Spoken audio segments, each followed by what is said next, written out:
যে আমগুলো পেরেছিলাম কেমন খেতে ছিল রে? তা বেশ ভালোই ছিল। তা কি বলিস, আজ আর একবার যাবি না কি ওখানে? আজ আজ আজ আর যাওয়া হবে না রে, তোকে অন্য আরেকদিন খাওয়াবো। তাহলে আজ একটা নতুন খেলা খেলবি? নতুন খেলা? কি খেলা রে? বল না বল না। নতুন খেলা, নতুন খেলা, এই ওই যে কাঠের গুড়িটা দেখতে পাচ্ছিস? কি ওটা?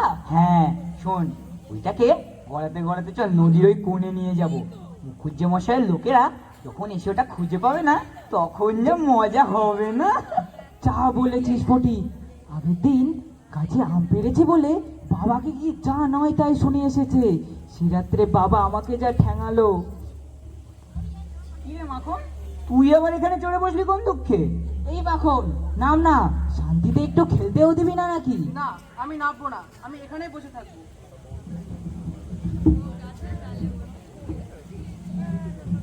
দেখ মাখন, লক্ষ্মী ভাই আমার, নাম বলছি শোনা। এবারে কিন্তু ভালো মুখে বলছি, এবারে না নামলে এবারে কিন্তু কষিয়ে এক চড় মারবো, মনে রাখিস আমি তোর দাদা। হ্যাঁ, দাদা না হাতি, মার না দেখি কেমন পারি, তারপরে দেখি মাকে গিয়ে সব বলে দেবো। নতুন বুদ্ধি এসছে, বল বল। মাখনকে ওই গুড়ির ওপরে বসিয়ে খেলতে খেলতে ওইদিকে নিয়ে যাই, চল। চল চল, খুব মজা হবে। শক্ত করে ধরে থাকবি কিন্তু। আমার ধরতে হবে না, আমার কিচ্ছু হবে না। মারো ঠালা, আইয়ো সাবাস আইয়ো। পালা ফটিক পালা, এই খবর বাড়িতে গেলে আর লক্ষ্যে নেই রে, পালা। আমার ভাইকে ধর, দাঁড়া।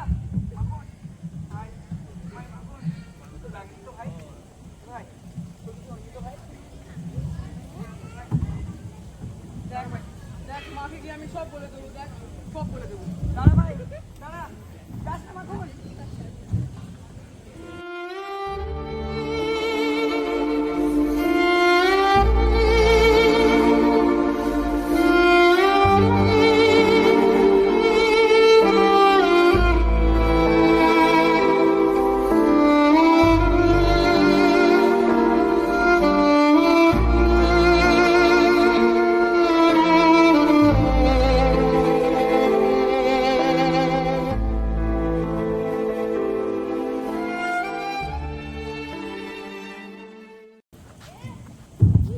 এই যে খোকা, ও খোকা, তা চক্রবর্তীদের বাড়ি কোন দিকে বলতে পারো?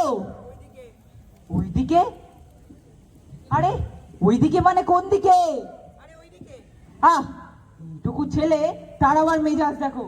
ঠিক আছে বাপু, তোমাকে আর বিরক্ত করব না।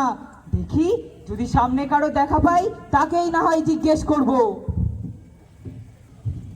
ফটিক দাদা, ও ফটিক দাদা। আরে এই যে ফটিক দাদা, গিন্নিমা তোমাকে কখন থেকে খুঁজছে। চলো চলো। যাবো না। না, গিন্নিমা বলেছে তুমি না গেলে জোর করে নিয়ে যেতে। চলো চলো। চুপ কর ছাড়া, বললাম তো যাবো না। না না, তোমাকে যেতেই হবে। চলো চলো, চলো, যাবো না। গিন্নিমা, গিন্নিমা, ছাড়। এই যে ফটিক দাদা রইলো, আমি চললাম। কি রে ফটিক, তুই ফের ভাইকে মেরেছিস? না মা, আমি ওকে মারিনি। ফের মিথ্যে কথা। সত্যি এই ছেলেটা আমি পারি না, কোত্থেকে যে আমার কপাল সে জুটলো তা কে জানে। সত্যি বলছি মা, আমি ওকে মারিনি, কখনো মারিনি। জিজ্ঞাসা করো ওকে। কি রে মাখন, দাদা কি বলছে? না মা, ও মিথ্যে কথা বলছে, ও আমাকে মেরেছে, ভুঁড়ি থেকে ফেলে দিয়েছে। ফের মিথ্যা কথা, আমি তোকে মেরেছি? দেখেছো মা, কে মিথ্যে কথা বলে তোমার সামনে আমাকে আবার মারলো। হতচ্ছাড়া, সারাদিন কি বলছে অনিষ্ট করা না, বাড়িতে এসে মিথ্যে কথা বলা। বল আর করবি? হ্যাঁ আর করবি? কবে আমায় শান্তি দিবি তোরা? না মা, আমি ওকে মারিনি। হ্যাঁ, তুই আমার গায়ে হাত তুললি? কি ডাকাত ছেলে রে বাবা! কি হচ্ছে কি তোমাদের বাড়িতে? এত হইচই কিসে? আরে তুমি ওই নদীর পাড়ে বসেছিলে না? আরে দাদা, এসো এসো এসো, কতদিন পর এলে। বাড়িতে সব ভালো তো? হ্যাঁ হ্যাঁ, সব ভালো আছে। তা বুঝিতে দুই ছেলে, বাহ কত বড় হয়ে গেছে। আর এই ভাগনার সাথে তো আমার আগেই দেখা। কি ভাগনা, মন খারাপ করে নদীর পাড়ে বসেছিলে কেন? আর বলো না, যা হাড় জ্বালানি ছেলে হয়েছে না আমার। তা তোমার সাথেও নদীর পাড়ে দেখা হলো কি করে? তোমার সাথেও নিশ্চয়ই কোনো শয়তানি করেছে। না না না, ছেলে মানুষ এত বকাবকি করিস না, এবার আমি চলে এসেছি, দেখবি তোর আর কোনো চিন্তা নেই। কি বলো ভাগনা? বুঝলি, এবার পশ্চিমের ব্যবসা ছেড়ে পাকাপাকি ভাবে কলকাতায় চলে আসলাম। তোর বিয়ের পর থেকে তার তোর এখানে আসা হলো না, আর তোর বরের মৃত্যু সংবাদ পেয়েও অত দূর থেকে আসা হলো না। তাই ভাবলাম এবার যখন এখানে এসেই গেছি, তখন তোদের গ্রামটাও একেবারে ঘুরেই যাই। ভালোই করেছো। তোমাকে এতদিন পর দেখে আমার যে কি আনন্দ হচ্ছে, সত্যি বলছি। আমাদের যে কিভাবে দিন চলছে তোমায় আর কি বলি।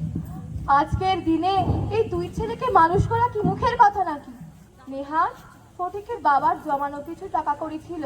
তা তোর ছেলেরা পড়াশোনা মন দিয়ে করছে তো? এত কষ্ট করে ওদের মানুষ করছিস, বড় হয়ে ওরাই না তোর দুঃখ ঘোচাবে? না দাদা, সে আশা আমি করি না। আমার বড় ছেলে ফটিক আমার হার মাস জ্বালাতন করে খায়, পড়াশুনোর নামটুকু নেই, সারাদিন কেবল নদীর ধারে বন্ধুদের সাথে খেলা করে বেড়ায়। আমি সত্যি ওকে নিয়ে আর পারি না। না না না, ছেলে মানুষ, অত বকাবকি করিস না, দেখবি বড় হলে সব ঠিক হয়ে যাবে।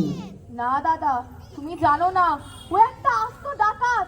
আমার তো ভয় হয় যে কোন দিনও মাখনের মাথা ফাটিয়ে দেয়, কি ওকে জলে ফেলে দেয়। তবে মাখন আমার বড় ভালো ছেলে, আমার ওকে নিয়ে কোনো চিন্তা নেই। আমি বলি কি, তুই একা মানুষ, কত দিক আর সামলাবি বল? তার চেয়ে তোর বড় ছেলে ফটিককে আমি আমার সাথে কলকাতায় নিয়ে যাই, ওখানে স্কুলে ওকে ভর্তি করে দেবো। ওখানে তো আর এত খোলামেলা জায়গা পাবে না।